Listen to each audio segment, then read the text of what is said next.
guys, just going to make these legs now, and if you take a look on the cutting list, legs, it says 2 at 780. Now, worth looking at. This is the end of my 12mm bar, straight from the mill. Now, they use a set of pretty grimsome shears to cut this, and it's probably a bit hard to show it on the camera. Hopefully you can see it, but they've sort of squashed the end as they've cut it. And you know, when you get mild steel from the mill, it's never perfectly round anyway, it's slightly oval, but the end, this end's been bashed up as it's been cut. So I'm going to take off, you know, 20mm, just maybe a bit more, about 25-30mm, just to get me into some nice clean material that hasn't been squashed from their guillotine. And we'll... Okay, so I'm just going to cut that 20mm off.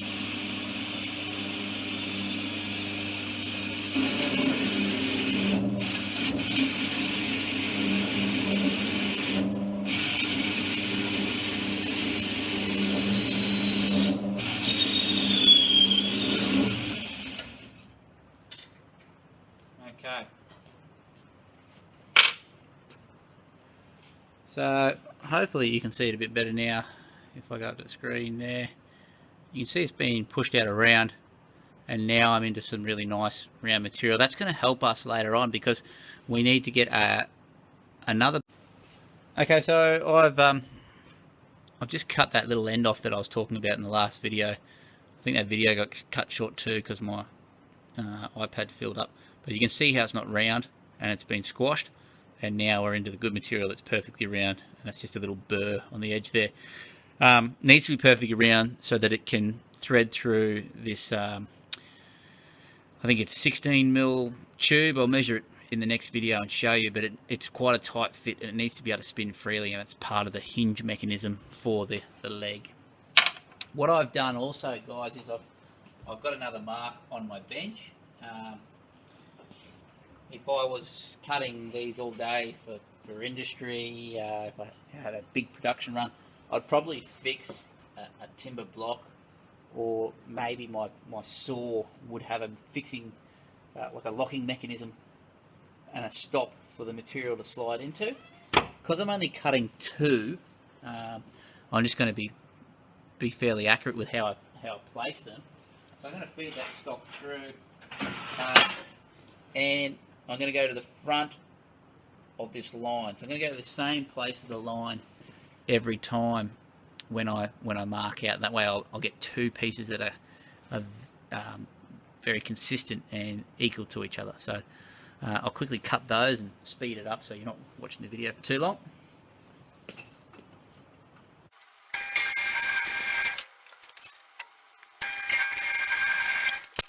I then got a file, guys, and I've just rounded these edges off. Pretty horrible noise.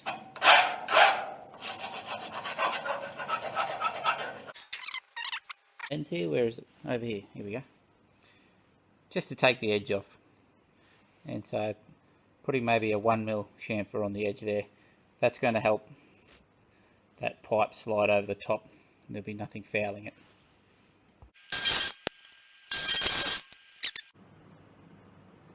You're then going to cut 2 of these, on the plan I think it says 17mm diameter tube. Now, from memory, when I did the steel order last year, yeah, it says 17mm diameter by 30, and here's the pieces here that I've just cut 30mm long. By memory, yeah, so I was only able to get the 16, so it's got a thinner wall than what's required on the plan, which is a real bummer because it's a thinner wall, it means it's going to be a bit more delicate to weld, and I'll put that in the video as well. So when it was thicker wall, it was a bit more forgiving for you guys that are still learning to weld, and you could blast a bit more heat in it and you're not going to smash a hole in it. So we need to be really careful when we weld this, and I'll talk you through that in the video. The next thing I'm going to do, and I'll speed it up, is I'm just going to get a drill. The beauty of this pipe is it has no seam on the inside. Well, it has a little seam that you can see there, just a tiny little seam, but it's not a big one, and it won't be hard to clean up at all. I'll run a round file through there. I might even chuck a drill bit through there. I'll see how it goes, but I'm going to take away any of the burrs, and I'm going to chamfer off all the edges. Okay, so I've cleaned up the edge of this material with a file, and I've put a nice little 45-degree chamfer on it. It's looking pretty good. Now it's the inside of this that I want to clean up the most. So you can see right now, you look at it, it's not perfectly round. Well, it's not too bad, this pipe. It is pretty good. It's actually a burr that you're seeing that's making it look a bit shabby. So we can clean that burr up with the countersink bit. Ooh, where are you? With that countersink bit. But what I thought I'd also show you is, because you won't always have one of these wherever you might get positioned working. You can do the same thing with a bigger drill bit if you take it nice and slow. So I'm going to do both. I might even have a go at running a drill bit through it, and we'll have a look what it looks like. But the aim is that it's going to be able to go over the top of this and go quite freely. So at the moment I can feel it biting on there a little bit, and part of the reason for it biting is because, like I was saying in the earlier video, that although it looks round, it's not perfectly round, and so I won't bother trying to get the camera to show it, but this range is anywhere from 11.8 to about 12.6 as I spin this, depending where I am on the bar. So that's a fairly big variation, so I need this to be cleaned out well and truly. If I press too hard with my vise, I run the risk of turning this into an oval as well, so I only want to just nip it up.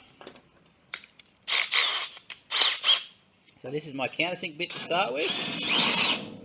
You can see it's moved in the vise as well. That's just me. I don't want to tighten it up too much. I'd rather it slip a little bit than squash it.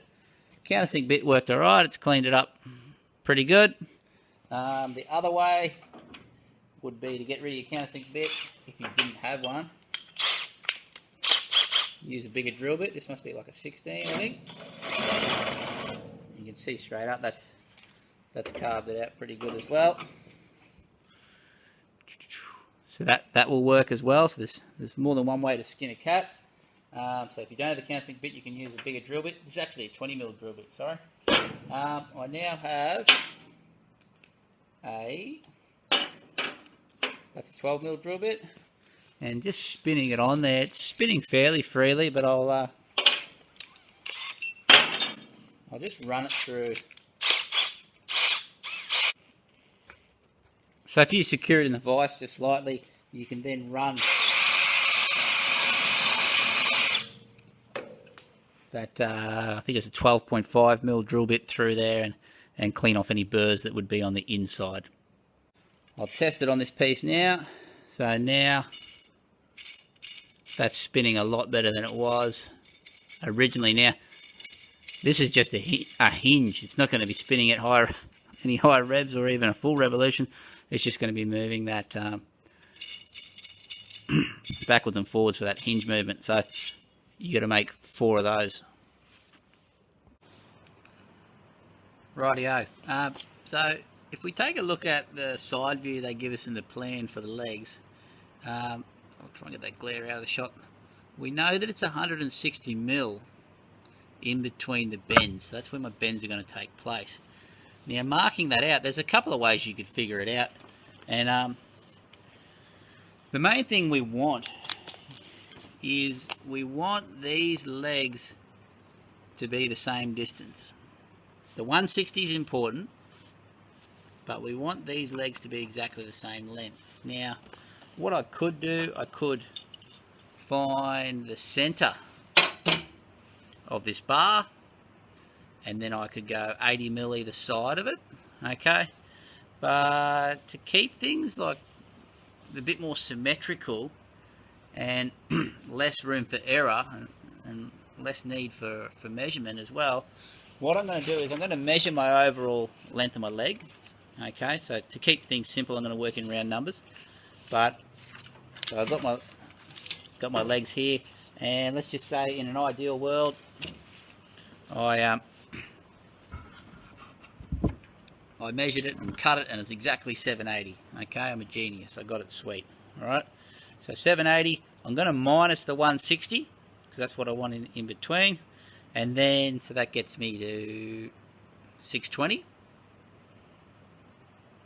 and then from there I'm going to divide 620 by 2 and I'll end up with 310. So that's how far I'm going to measure in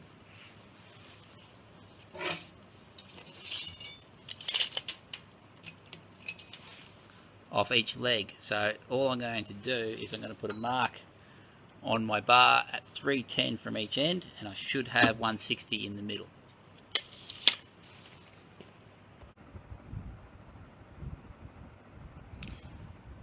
So the next thing we're going to do, guys, is we're going to fold up these legs now.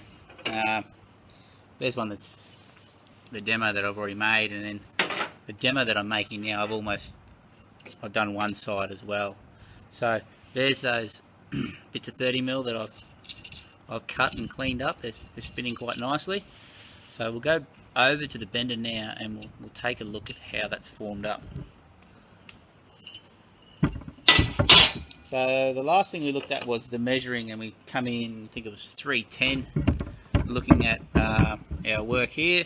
And I also have this template that you can place your legs over the top of once you've bent them, just to check that everything lines up. So the key thing that we're wanting here, so you can kind of see that mine splay out a little bit over the lines. I might bring them in a touch before I weld them on. I'm going to have a look, but what I'm really wanting is that when it goes on my barbecue, they go there like that, and they're not overhanging either side, so that it stores nice and it doesn't become dangerous. We want them as wide as possible for more stability, but we don't want them overhanging. If you take a look at the plan, it says 286 down there by my finger. You probably can't see it, and that's what mine's measuring at the moment. I think it's like 285 or 286, something around there. So let's have a look at how we created those. When we do this bend, we want it to be uniform, and it's probably going to be pretty hard to pick up in this camera, but you know, every time you use one of these benders, it doesn't always bend the same way from either side.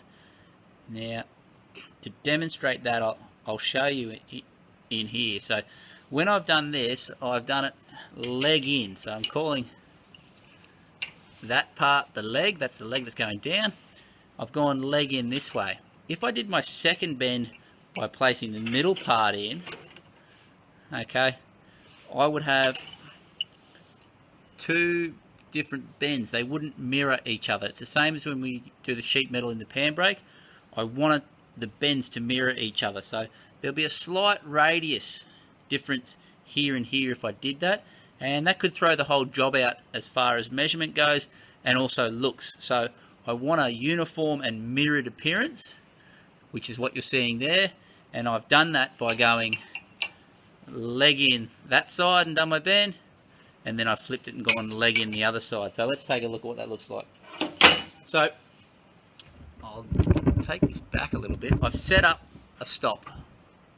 Okay, this machine's pretty good. It's got a stop there, and I've tightened up the bolt with a shifter. I set it up.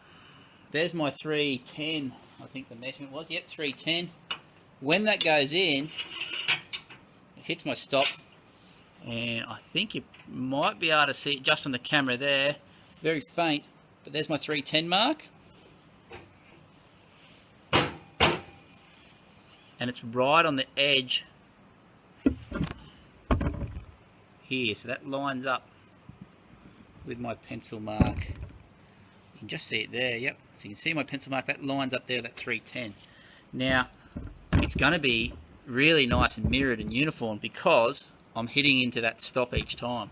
So that's a really good function in this machine. Sometimes you won't always have a stop on your machine, but this one does, and so I'm going to use it. The other thing that's worth noting is that this part of the bender here is adjustable. So you might rock up one day and you don't know who's used it, and they might have had that all the way back there. Now that's still, if I crank on that enough, it's still going to do my bend, but because that back plate is pushed so far back, it's going to give me a different radius, and when I send the machine to this mark that I've put on here with a pen, it's going to give me a different angle. So this part, I need to try and get it repetitive as well. So I've got that locked off. I'm going to wind that up. Let's go the other way. I'm just winding that on the back there. I'm winding that so that it just touches with that being nice and square. So I'm looking through here and I'm wanting those to line up so that I can get some repeatability. So they line up now, and that's how it needs to be each time. So if I don't adjust that now, if I don't play with that during my bends, it'll be the same. But every time I come back to this machine, I'm not going to trust that either another teacher or another class hasn't adjusted that for their job, because you adjust it with different thickness materials that you use. So that's why it's got an adjustment in it. We do have a stop here that you can lock off for that to hit into, but it doesn't lock off hard enough, and what I find is that kids will swing on this so hard that will push that over to there, and soon changes your stop anyway. So I find that null and void. That pen mark is what I'm going to go off. So I'm going leg in each time, and I need to remember that. So whatever helps you remember that, do it.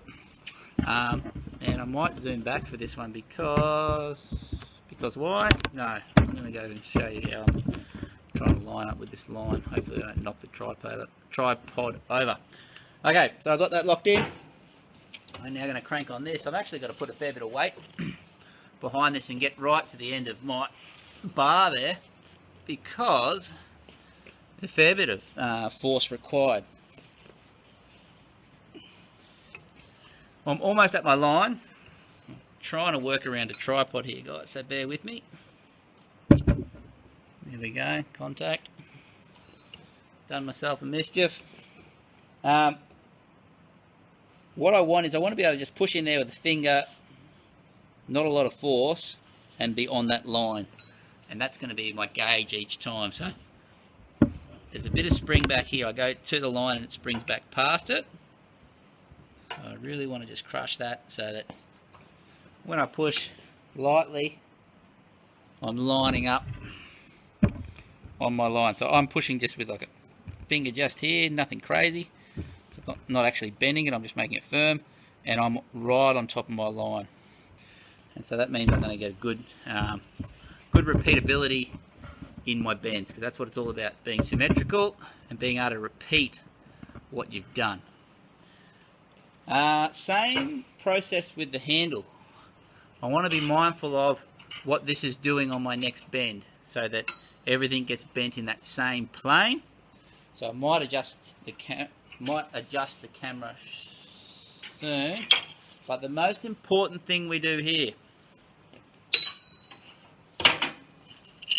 these pieces of tube, once that bend's done, they're not coming off, which also means they're not coming on. So before I do that bend, I need to make sure I thread those pieces on. So I'm going to whack them on now, and I'm going to put the other leg in. So we're going leg in, into the stop.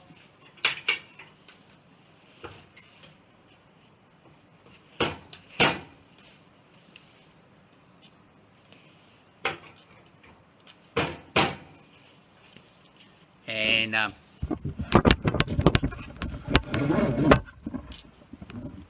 this is what I want to check. So I want to be looking down there like last time, making sure that that is on the same plane. It's not kicking down or it's not kicking up. So I'm pretty happy with that. Into my stop. A bit easier without a tripod now.